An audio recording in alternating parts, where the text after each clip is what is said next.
নমস্কার, দেখছেন কলকাতা টিভি। আপনাদের সঙ্গে আমি ইন্দ্রাণী। শুরু করছি নারদ। ফের রামনবমীর মিছিলে বোমাবাজির ঘটনা। এবার মুর্শিদাবাদের রেজিনগরে রামনবমীর মিছিলে বোমাবাজির অভিযোগ, জানি উত্তপ্ত বঙ্গ রাজনীতি, পরিকল্পিত অশান্তি। রায়গঞ্জের সভা থেকে বিজেপিকে নিশানা মমতার। অন্যদিকে এনআইএ তদন্তের দাবি জানিয়ে রাজ্যপালকে ইমেল করেছেন শুভেন্দু অধিকারী। অর্থাৎ রামনবমী নিয়ে একটা কিন্তু চর্চা চলছে এবং সেই নিয়ে আবারও মুর্শিদাবাদের রাজনৈতিক আঙ্গিনা উত্তপ্ত।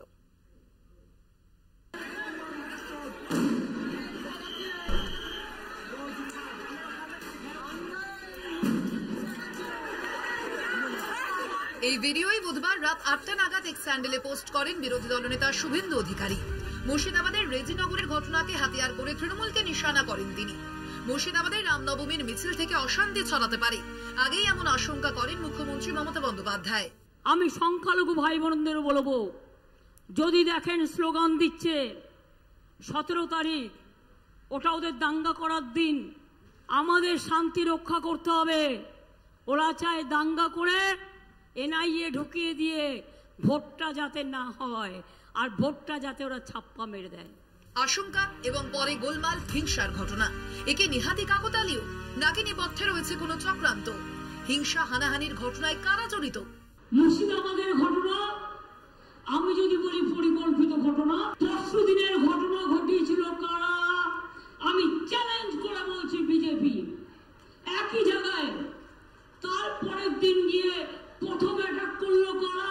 বিজেপি এমএলএ দলবল নিয়ে গিয়ে। আপনি রামনবমীর মিছিল করতে গেছেন, অস্ত্র নিয়ে আক্রমণ করতে আপনাকে কে বলেছে? কি ঘটেছিল রেজিনগরে? জানা গিয়েছে বুধবার শক্তিপুর এলাকা দিয়ে রামনবমীর মিছিল যাওয়ার সময় আচমকাই আশেপাশের বাড়ি থেকে পাথর ছোড়া হয়, এমনকি বোমা ছোড়া হয় বলেও অভিযোগ। ঘটনায় বেশ কয়েকজন আহতও হন। এই ঘটনাকে হাতিয়ার করে বিজেপির নিশানায় তৃণমূল কংগ্রেস। জল গড়ায় রাজভবনে। রাজ্যপাল সিভি আনন্দ বোসকে ইমেল করে এনআইএ তদন্তের দাবি করেন বিরোধী দলনেতা। শক্তিপুরে পারমিশন নেওয়া মিছিলের উপরে যেভাবে ইট বর্ষণ হয়েছে, পুলিশ কর্মীরাও আহত হয়েছে, প্রায় 20 জনের বেশি আহত, মাইনর সহ। তাই মমতা ব্যানার্জি, আমি সকালেই কাল রাত্রেই 12টার মধ্যেই গভর্নর সাহেবকে মেল করেছি যে আপনি এই দুটো জায়গা ভিজিট করুন এবং এনআইএ তদন্তের জন্য সরকারকে অ্যাডভাইস করুন। এনআইএ তদন্তের কথা বলা হচ্ছে। কিছুদিন আগেই আমরা মেদিনীপুরের ভূপতিনগরের ঘটনায় পরিষ্কার তথ্য দিয়ে প্রমাণ দিয়েছিলাম যে এনআইএর অফিসাররা বিজেপির নেতা জিতেন্দ্র তিওয়ারির সাথে মিটিং করার পরে পরবর্তী পদক্ষেপ গ্রহণ করেছে। সুতরাং তারা যে পক্ষপাত দুষ্ট এবং তারা যে বিজেপির কথায় চলে, সেটা আমরা তথ্য দিয়ে প্রমাণ করেছিলাম। তারা কখনোই নিরপেক্ষ কোনো তদন্ত করতে পারে না। রামনবমীর আগের দিনই কমিশনের নির্দেশে মুর্শিদাবাদের ডিআইজি অপসারিত। শাসক দলের শীর্ষ নেতৃত্ব এই অশান্তির পিছনে তাই ষড়যন্ত্রের গন্ধ পাচ্ছেন। আগের দিন কেন আপনারা হঠাৎ করে ডিআইজি কে সরিয়ে দিলেন? এই প্ল্যানটা করবার জন্য বিজেপি এমএলএ গিয়ে অ্যাটাক করেছে, তাকে কেন গ্রেফতার করা হবে না? ভোট আবহে রেজিনগরের ঘটনায় সরগরম বঙ্গ রাজনীতি। কলকাতা টিভি। অর্থাৎ আজকে আমাদের যে বিষয় সেটা হচ্ছে রামনবমীতে যেভাবে উত্তপ্ত হয়েছে মুর্শিদাবাদের রেজিনগর, এবং সব পক্ষ অর্থাৎ রাজনৈতিক দল তারা কিন্তু সুর চড়াতে শুরু করেছে এই ঘটনাকে কেন্দ্র করে। একদিকে যেরকম তৃণমূল রয়েছে, অন্যদিকে কংগ্রেস রয়েছে এবং বিজেপি রয়েছে মাঠে।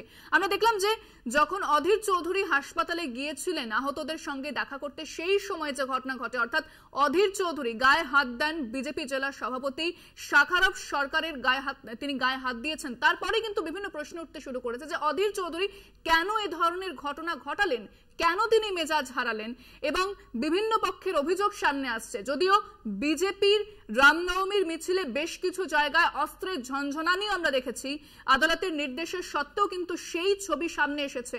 তবে মুর্শিদাবাদ, যেখানে মুখ্যমন্ত্রী মমতা বন্দ্যোপাধ্যায়ের আগেও কিন্তু আশঙ্কা প্রকাশ করেছিলেন, তিনি বলেছিলেন যে ডিআইজিকে অপসারণ করা হয়েছে। কেন এই রামনবমীর আগে ডিআইজিকে অপসারণ করা হলো এবং যে পরিকল্পিত একটা ঘটনা ঘটানো হয়েছে রামনবমীকে কেন্দ্র করে, সেটা মুখ্যমন্ত্রী মমতা বন্দ্যোপাধ্যায় এর আগে তিনি অভিযোগ করেছেন। সেক্ষেত্রে কিন্তু যে ভোটের আগে রামনবমীকে কেন্দ্র করে একটা উত্তেজনা এবং উত্তপ্ত মুহূর্ত তৈরি হয়েছে বারবার রাজ্যের বিভিন্ন জায়গাতে। তবে যেখানে বারবার বলা হয়েছে যে নির্বাচন কমিশন জানিয়েছিল শান্তিপূর্ণভাবে যাতে মিছিল হয় এবং আদালতের বেশ কিছু নির্দেশও ছিল সেই রামনবমীর মিছিলকে কেন্দ্র করে। তবে মুর্শিদাবাদের রেজিনগরে যে ঘটনা ঘটল, যদিও মুখ্যমন্ত্রী আগেই আশঙ্কা জানিয়েছিলেন, আমি এই মুহূর্তে চলে যাব আমাদের সঙ্গে যারা রয়েছেন, একবার জানিয়ে দেবো আমাদের সঙ্গে যারা অতিথি রয়েছেন এই মুহূর্তে। দেবাশিস চ্যাটার্জি তৃণমূলের পক্ষ থেকে রয়েছেন আমাদের সঙ্গে, আমি আপনাকে দেবাশিস বাবু স্বাগত জানাবো কলকাতা টিভিতে। অন্যদিকে রয়েছেন আমাদের সঙ্গে কংগ্রেসের পক্ষ থেকে ধীরেন্দ্রনাথ যাদব, আপনাকেও কলকাতা টিভির পক্ষ থেকে স্বাগত জানাবো।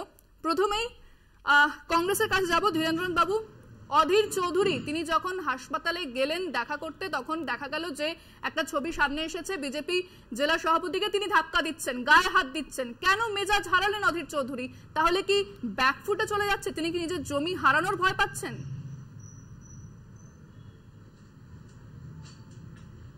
দেখুন, বিষয়টি হচ্ছে যে অধীর রঞ্জন চৌধুরী মালদার প্রোগ্রাম সেরে তিনি যখন খবর পেলেন যে তার সংসদীয় এলাকায় কিছু মানুষ আক্রান্ত হয়েছে, সে যে সম্প্রদায়েরই হোক, এবং প্রতিবেশী হিসাবে এলাকার মানুষের হিসাবে সেখানে যাওয়া আমাদের কর্তব্য, দায়িত্ব এবং কর্তব্যের মধ্যে পড়ে অধীর চৌধুরী। এবং অধীর চৌধুরী একজন সাংসদ, তিনি তার এলাকার মানুষ, তার জন্যই বলছি তিনি সাংসদ, তাকে কি ঘটনা শোভা দেয়? তার কি সেটা নিয়ে কি প্রশ্ন উঠবে না যে কেন তিনি গায়ে হাত দিলেন? আজকে দেখুন কারা বিশৃঙ্খলা চেষ্টা করে। হাসপাতাল কিন্তু স্লোগান দেওয়ার জায়গা নয়। এমসিসি চলছে, এখন যে কোনো প্রোগ্রামে স্লোগান দিতে গেলে পারমিশন দরকার, মিটিং মিছিল করে পারমিশন দরকার। তিনি হাসপাতালে একজন রোগীর সঙ্গে দেখা করতে যাচ্ছেন, আহত মানুষের সঙ্গে দেখা করতে যাচ্ছেন, সেখানে বিজেপির একজন দায়িত্ব বিশিষ্ট তিনি নিজের সভাপতি বলছেন, দাবি করছেন, তিনি কিভাবে শুধুমাত্র স্লোগানে কি মেজাজ হারিয়ে ফেলবেন অধীর চৌধুরী? শুধুমাত্র স্লোগান দিলে মেজাজ হারাবেন তিনি? একজন সাংসদ, তিনি করতে পারেন এই ধরনের ঘটনা? বারবার অধীর চৌধুরীকে হেনস্থা হতে হবে। তিনি একজন এখানে তো বিজেপি বলতে পারে যে অধীর চৌধুরী গায়ে হাত দিয়েছেন, বিজেপি জেলা সভাপতি অভিযোগ করতে পারেন তার গায়ে হাত দেওয়া হয়েছে, তিনি তাকে হেনস্থা করা হয়েছে। কাউরি গায়ে হাত দেয়নি। হাসপাতালে চত্বরে বসে স্লোগান দেওয়া যায় না। যারা স্লোগান দিয়েছে, যারা বিশৃঙ্খলা করছে, তার দায়ী তাদের। আমরা গিয়েছি আমাদের যারা মানুষ আহত হয়েছে তাদের সঙ্গে দেখা করতে, এবং তারা সব জায়গায় বিশৃঙ্খলা সৃষ্টি করছে। বিজেপি যেভাবে সৃষ্টি করছে সেভাবে তৃণমূল সৃষ্টি করছে। আমরা যেখানে পারমিশন নিয়ে প্রোগ্রাম করতে যাচ্ছি, হাসপাতালে রুগী দেখতে যাব, আমাদেরকে কি মৌলিক অধিকার নেই? আমাদের কি গণতান্ত্রিক অধিকার নেই? কেন এরকম রাজনীতিক ফুটপাতে নেমে আসবে? একজন গুরুত্বপূর্ণ সাংসদ এবং লোকসভা নেতা, এক নম্বর, তাকে বারবার হেনস্থা করা হচ্ছে। তাই প্রশ্নটা উঠছে যে তিনি গুরুত্বপূর্ণ সাংসদ, তিনি গায়ে হাত দিয়েছেন, তাই প্রশ্নটা কিন্তু এখানে উঠছে। আমরা ফিরবো আলোচনায়, শুনবো আমাদের অতিথিরা কি বলছেন। তবে একটা বিরতির সময় হয়ে গেছে, সঙ্গে থাকুন। ফিরে এলাম বিরতির পর। আমাদের সঙ্গে এই মুহূর্তে রয়েছেন বিজেপি জেলা সভাপতি শাখারব সরকার, আপনাকে স্বাগত জানাবো কলকাতা টিভিতে। এবং আমরা আজকে যে আলোচনায় রয়েছি, যে ঘটনা ঘটেছে রেজিনগরে রামনবমীর মিছিলের সময় যে বোমাবাজি হয়েছে, সেখানে তৃণমূল এবং রাজনৈতিক দলের পক্ষ থেকে, বিভিন্ন রাজনৈতিক দলের পক্ষ থেকে বলা হচ্ছে যে পরিকল্পিতভাবে এই ঘটনা ঘটানো হয়েছে এবং ডিআইজিকে অপসারণ করা হয়েছে। কেন একদিন আগে ডিআইজিকে অপসারণ করা হলো? অর্থাৎ এটা পরিকল্পিত। তৃণমূল কিন্তু বারবার অভিযোগ করেছে এবং আশঙ্কা প্রকাশ আগেই করেছিলেন মুখ্যমন্ত্রী। কি বলবেন এই বিষয়ে?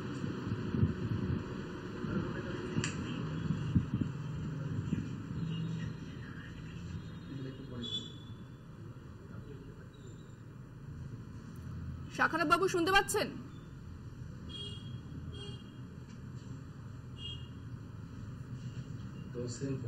শাখারব বাবু, আপনি শুনতে পাচ্ছেন আমার কথা?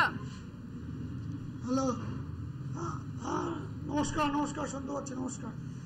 হ্যাঁ, যে ঘটনা ঘটলো রেজিনগরের যে বোমাবাজি হয়েছে রামনবমীর মিছিলের সময়, এই যে ঘটনা, এটাকে পরিকল্পিত বলা হচ্ছে। মুখ্যমন্ত্রী আগেই আশঙ্কা প্রকাশ করেছিলেন এবং তৃণমূলের পক্ষ থেকে যে প্রশ্ন তোলা হয়েছে, ডিআইজিকে অপসারণ করা হয়েছে, কেন একদিন আগে, রামনবমীর একদিন আগে অপসারণ করা হলো এবং এই ঘটনা পরিকল্পিত?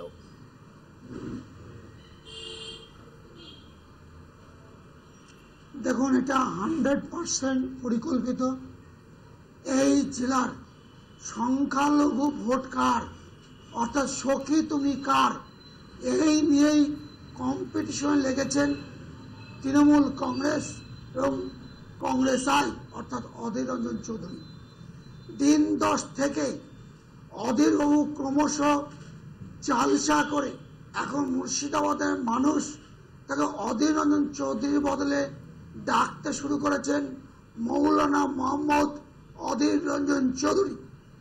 এখন সেই জন্য বিভিন্ন জালসায় গিয়ে উস্কানিমূলক বক্তব্যের কারণে তিনি কতটা সংখ্যালঘু প্রেমী এটাই জাজ করতে চেয়েছিলেন। কিন্তু কেন এই বিশৃঙ্খলা, কেন এই বিশৃঙ্খলা হলো? আদালতের তো বেশ কিছু শর্তও ছিল, তারপরও বিশৃঙ্খলা দেখা গিয়েছে। আপনিও তো ছিলেন, আপনারও তো দায়িত্ব সেটা সামলানো। এই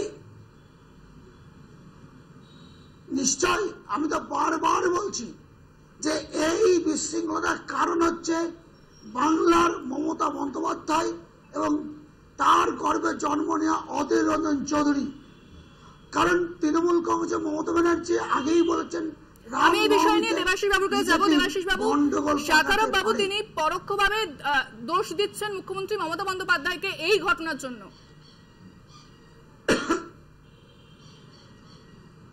দেখুন, শুধুমাত্র অপ্রাসঙ্গিক কথা নয়, যাদের কথার মধ্যে কোনো যুক্তি নেই সেই কথার কি উত্তর দেব?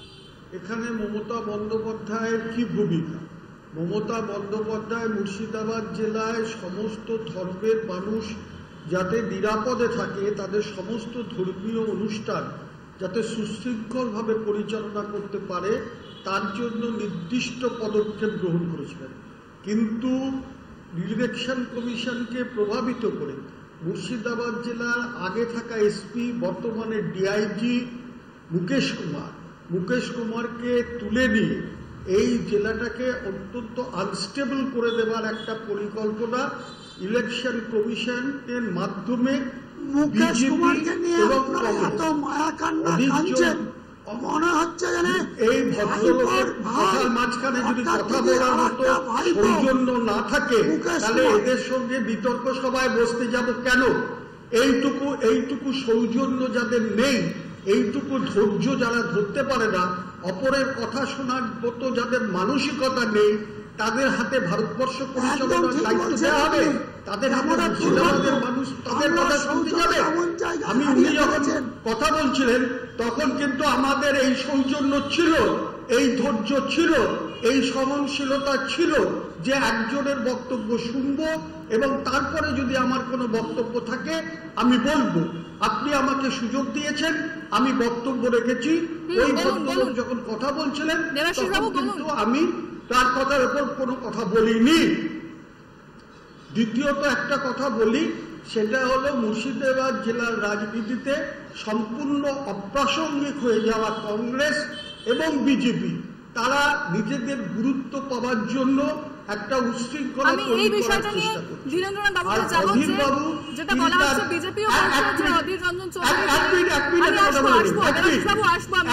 একটা কথা বলে নেই, অধীর বাবু তার 10 বছর আগে ফেলে আসা, আমি বুঝতে পেরেছি আপনি কি বলেছেন, সেই উত্তরটাই আমি চাইছি। তিনি এখন সেইগুলো করার চেষ্টা করছেন। অধীর রঞ্জন চৌধুরী অপ্রাসঙ্গিক হয়ে পড়ছেন, গুরুত্ব বাড়াতে সংখ্যালঘু ভোট নিতে তিনি গেছেন, কি বলবেন?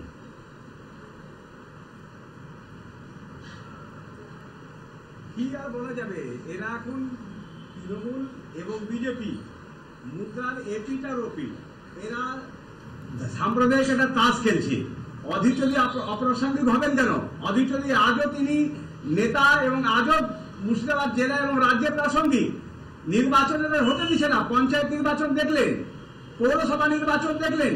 এই পশ্চিম বাংলায় তৃণমূল যা করে, সারা ভারতবর্ষে বিজেপি যা করে, এরা নির্বাচনটা গণতন্ত্রকে হত্যা করার চেষ্টা করছে, বিভিন্ন মাধ্যমে বিরোধীদের কণ্ঠরোধ করার চেষ্টা করে।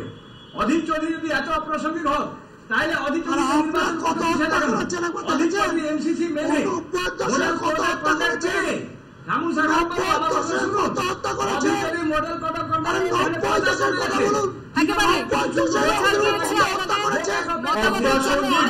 দেবাশিস বাবু, ধীরেন্দ্রনাথ বাবু এবং শাকারব বাবু, আমি তিনজনকে ধন্যবাদ জানাবো। আমাদের অনুষ্ঠান একেবারে শেষ হয়ে গেছে, হাতে একদমই সময় নেই। নারদ এখন এ পর্যন্তই। অন্যান্য খবরের জন্য চোখ রাখুন কলকাতা টিভির পর্দায়। রাত দিন 7 দিন।